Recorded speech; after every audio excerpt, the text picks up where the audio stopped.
बिस्मिल्लाहिर्रहमानिर्रहीम। आज की इस वीडियो में हम डिटेल से डिस्कस करेंगे 10th क्लास का इंग्लिश का जो पेपर होता है बोर्ड का, आपने इसको किस तरह अटेम्प्ट करना होता है, आपका पेपर पैटर्न क्या होता है, कौन सा सवाल आपने कितनी शीट्स के ऊपर यानी कि कितने पेजेस के ऊपर लिखना है और किस सवाल को आपने कितना टाइम लेना है। यानी कि इस वीडियो में हम मुकम्मल डिटेल से बात करेंगे कि आपने जो 10th क्लास इंग्लिश का पेपर है इसको पूरे टाइम के ऊपर कैसे मैनेज करना है, कौन सा सवाल पहले करना है, किस सवाल को कितना टाइम देना है और किस सवाल को कितने पेजेस पे लिखना है। बाज बच्चे बार बार मैसेज कर रहे थे सर जो ऐसे होता है ये कितने पेजेस का लिखना चाहिए, या जो समरी होती है पेपर में समरी आती है इसको कितने पेजेस का लिखना चाहिए और कितने टाइम में लिखना चाहिए। तो इस वीडियो में इंशाल्लाह आपको डिटेल से हर चीज बताऊंगा कि आपने पेपर को कैसे टाइम पे हल करना है और इसका जो पेपर पैटर्न है वो आपको कैसे होगा। तो इसके लिए आपसे एक छोटी सी रिक्वेस्ट है, ये वीडियो आपने मुकम्मल देखनी है। इंशाल्लाह ये मुकम्मल वीडियो देखने के बाद आपका जो 10th क्लास इंग्लिश का पेपर है ये आपको मुकम्मल समझ आ जाएगी कि आपने इसकी तैयारी कैसे करनी है, इसको अटेम्प्ट कैसे करना है और पूरे वक्त पे इसे हल कैसे करना है। वीडियो शुरू करने से पहले तमाम बच्चों से रिक्वेस्ट है, एक दफा दुरूद शरीफ पढ़ के कमेंट में डन लिख दीजिएगा। अल्लाह ताला से दुआ है अल्लाह ताला तमाम बच्चों को उनकी उम्मीदों से ज्यादा नंबर दे और अच्छे ग्रेड के साथ कामयाब करे। तो सबसे पहले मैं आपको बता दूं कि आपका 10th क्लास का जो इंग्लिश का पेपर होता है इसमें टोटल जो आपके पास टाइम होता है वो 2 घंटे और 30 मिनट का टाइम होता है और इसके जो टोटल नंबर होते हैं आपके 10th क्लास इंग्लिश के ये 75 मार्क्स का होता है। इसमें जो आपका ऑब्जेक्टिव पेपर होता है इसके लिए आपको जो टाइम दिया जाता है वो 20 मिनट्स का होता है और जो आपका सब्जेक्टिव पेपर होता है इसमें आपको जो टाइम दिया जाता है वो 2 घंटे और 10 मिनट का देता है, यानी कि टोटल 130 मिनट बनते हैं। इसी तरह जो आपके पास शीट दी जाती है जिसके ऊपर आपने पेपर को हल करना होता है, टोटल जो शीट्स होती है उसके अंदर वो 12 होती हैं। अगर हम पेजेस की बात करें तो 23 पेजेस होते हैं, वैसे 12 होते हैं तो 12 को अगर हम 2 से ज़रब दें तो ये टोटल है 24 बनते हैं। लेकिन यहाँ पे 23 क्यों लिखा हुआ है, क्योंकि एक जो आपका पेज होता है उसके ऊपर आपका वो नाम वगैरह लिखा होता है, पेपर की इंस्ट्रक्शन होती है, इसलिए हम उसको काउंट नहीं करते। इसलिए आपके जो टोटल पेजेस होते हैं आपकी जो आपको शीट मिलती है, आंसर शीट भी जिसको कहते हैं, वो 23 पेजेस होते हैं। इसी तरह आपके ऑब्जेक्टिव के जो नंबर होते हैं वो 19 होते हैं और जो आपका सब्जेक्टिव पार्ट होता है ये 56 मार्क्स का होता है। तो अब हम बात करेंगे सबसे पहला जो आपका ऑब्जेक्टिव पेपर होता है जिसको आप एमसीक्यूज वाला पेपर भी कहते हैं। तो सबसे पहला जो सवाल होता है ये टोटल 19 मार्क्स का होता है, यानी कि इसमें 19 एमसीक्यूज होते हैं, हर एमसीक्यूज का 1 नंबर होता है और आपका ये सवाल 19 मार्क्स का होता है, जिसमें करेक्ट यूज ऑफ जो वर्ब है ये 5 नंबर का होता है, करेक्ट जो स्पेलिंग है ये 4 नंबर का होता है, वोकैबुलरी 5 नंबर की होती है और जो ग्रामर वाला सवाल है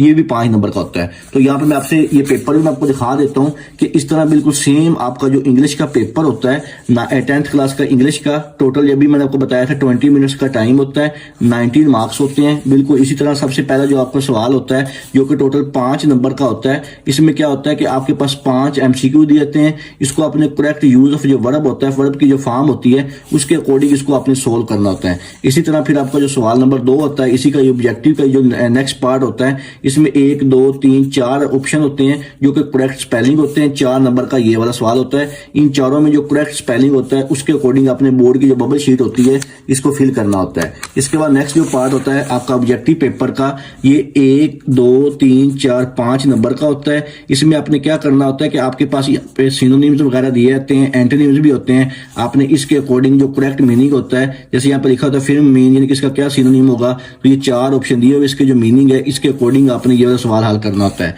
इसके बाद आपका ऑब्जेक्टिव पेपर का जो लास्ट पार्ट होता है इसमें आपने ग्रामर के लिहाज से करना होता है और ये वाला जो आपका सवाल है ये भी 5 नंबर का होता है, यानी कि आपने ग्रामर के लिहाज से जो करेक्ट ऑप्शन होता है इसको आपने फिल करना होता है। तो ये था आपका जो 10th क्लास का इंग्लिश का ऑब्जेक्टिव पेपर, इसके नंबरों की डिवीजन और ये किस तरह होता है।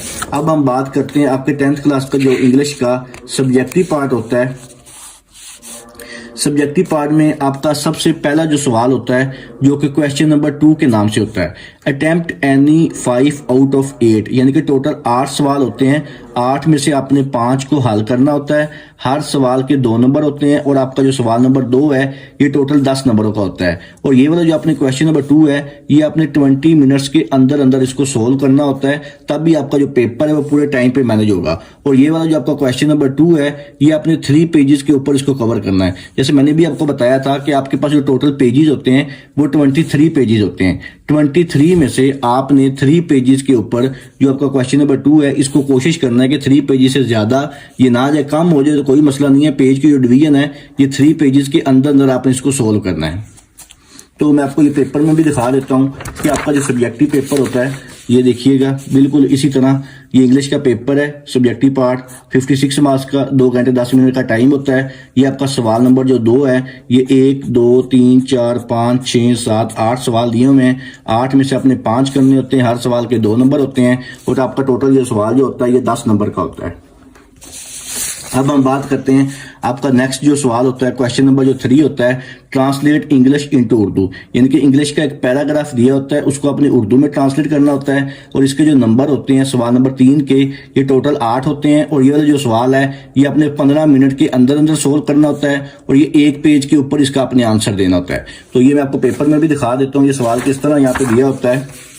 ये आप देख लिया, आपका जो सेक्शन नंबर 2 है, यहाँ पे ये सवाल नंबर 3 दिया हुआ है, इंग्लिश का एक पैराग्राफ दिया हुआ है, इसको आपने उर्दू में ट्रांसलेट करना है और इसके जो टोटल नंबर होते हैं वो 8 होते हैं।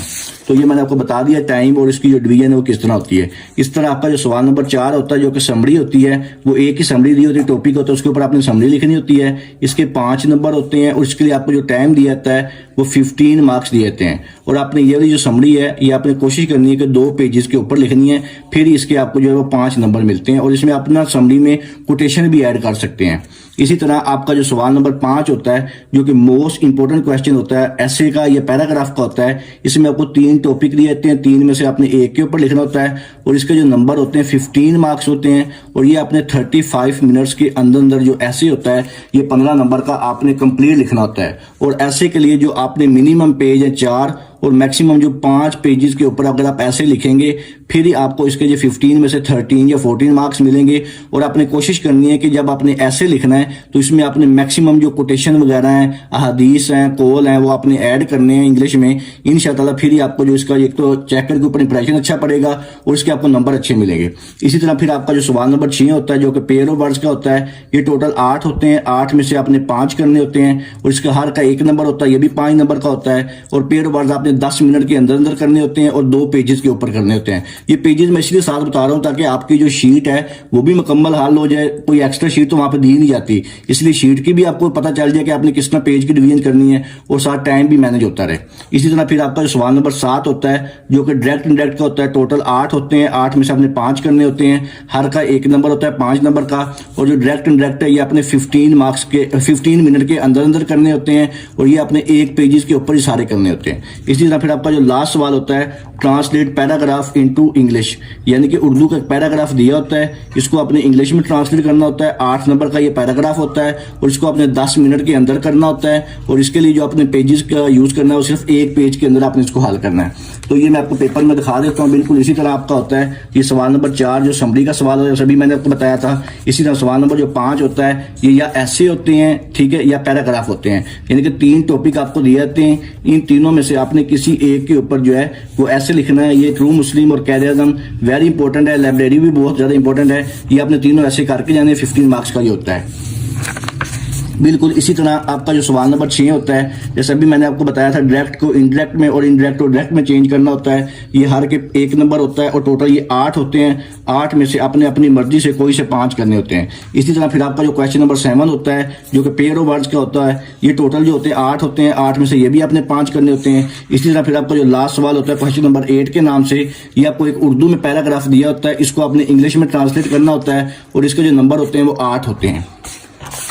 अब मैं आपको यहाँ पे बता देता हूँ थोड़ी सी मजीद कि आपने जब पेपर करना है तो आपने क्वेश्चन को कैसे अटेम्प्ट करना है, यानी कि सबसे पहले कौन सा सवाल करना है ताकि उसके नंबर भी ज्यादा हो, आसान भी हो और आपको उसमें मैक्सिमम नंबर भी मिल सके।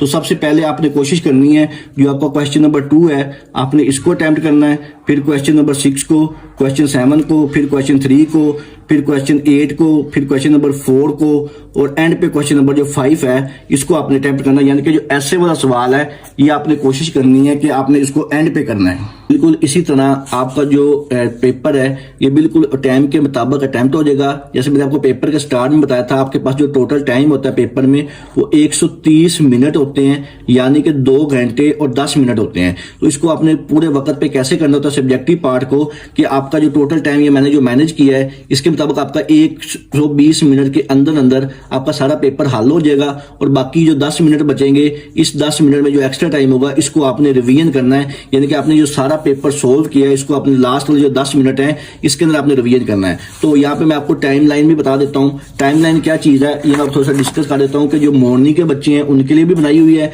और जो इवनिंग के बच्चे हैं उनके लिए भी बनाई हुई है। यानी कि जब वो पेपर में बैठेंगे तो उनको पता होगा कि हमने कौन सा सवाल कितने टाइम के अंदर करना है। जैसे यहाँ पे मैंने आपको टाइम की डिवीजन बताई थी कि इतने मिनट में करना है। अब ये आपको वैसे बता देता हूँ कि जैसे मॉर्निंग वाले बच्चे हैं इनका पेपर शुरू होना 8:30 बजे। इनका सबसे पहला जो सवाल होता है ऑब्जेक्टिव पेपर का 8:50 पे इनका ऑब्जेक्टिव पेपर ले लिया जाएगा। इसी तरह जो इवनिंग के बच्चे हैं इनका जो पेपर का टाइम स्टार्ट होना है वो 1:30 बजे होना है और 1:50 पे इनसे जो ऑब्जेक्टिव पेपर वो ले लेते हैं। इसी तरह फिर आपको जो ऑब्जेक्टिव पेपर दिया जाता है 8:50 पे, इसमें आपने जो सबसे पहले सवाल नंबर जो 2 आपने करना है, जैसे मैंने भी आपको यहाँ पर तरतीब भी बताई थी कि सबसे पहले आपने जो क्वेश्चन है ये अपने क्वेश्चन नंबर 2 करना है। तो क्वेश्चन नंबर 2 आपने 8:50 पे स्टार्ट करना है और 9:10 पे आपने इसको कंप्लीट कर लेना है। जैसे मैंने आपको यहाँ पे बताया था कि आपने 20 मिनट के अंदर अंदर ये वाला सवाल करना है।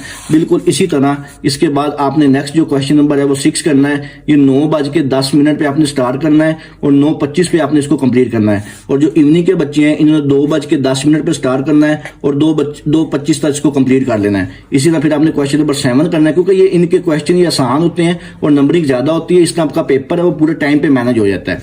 ये आपने 9:25 पे शुरू करना है, 9:45 पे इसका एंड कर देना है। जो इवनिंग के बच्चे हैं इन्होंने 2:25 पे शुरू करना है, 2:45 पे एंड कर देना है। फिर आपने सवाल नंबर 3 करना है, 9:45 पे स्टार्ट करना है, 10 बजे आपने खत्म कर देना है। और जो इवनिंग के बच्चे 2:45 पे स्टार्ट करना है, 3 बजे खत्म कर देना है। इसी तरह जो आपका इसके बाद आपने सवाल नंबर 8 करना है, ये 10 बजे शुरू करना है, 10:10 पे खत्म कर देना है। और जो इवनिंग के बच्चे हैं इन्होंने 3 बजे स्टार्ट करना है, 3:10 पे खत्म कर देना है। इसके बाद सवाल नंबर जो 4 है ये आपने 10:10 पे स्टार्ट करना है, 10:15 पे खत्म कर देना है। और जो इवनिंग के बच्चे 3:10 पे स्टार्ट करना है, 3:15 में ये सवाल जो है मुकम्मल कर लेना है।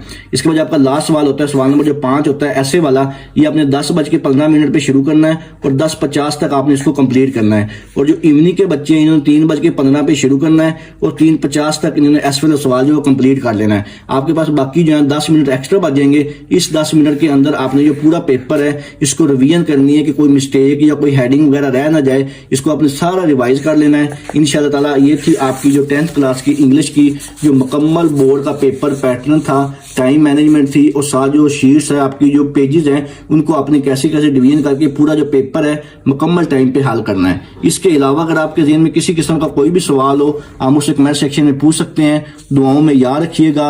जज़ाकल्लाह। अल्लाह हाफिज़।